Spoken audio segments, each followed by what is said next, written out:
আপনি সহযোগিতা করতে পারবেন মানে আমি মোহাম্মদ মাসুদ রানা, রানা রূপে বাদশাহ, রাজমিস্ত্রি।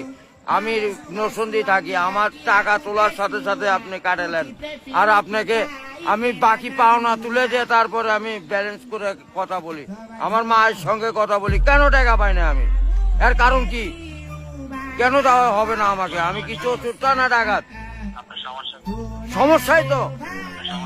Any problem, don't disturb, okay understand. আপনি যখন লোন লাগবে তখন লোন দিবেন এই নাম্বারে। আমার মার সঙ্গে কথা বলতে হয়, আমি লোন ক্লিয়ার করি। তো আমাকে লোন দিবেন না কেন? লাস্ট ইমার্জেন্সি মানে আমার মা আগে না আপনার অফিস আগে নিয়ে অফিস উড়াই দেবো কিন্তু মাথা গরম করলে। আমি দেশের নাগরিক না। যখন আমি ব্যালেন্স আপনার থেকে লোন চাবো, চাওয়া মাত্র এই নাম্বারে দিবেন।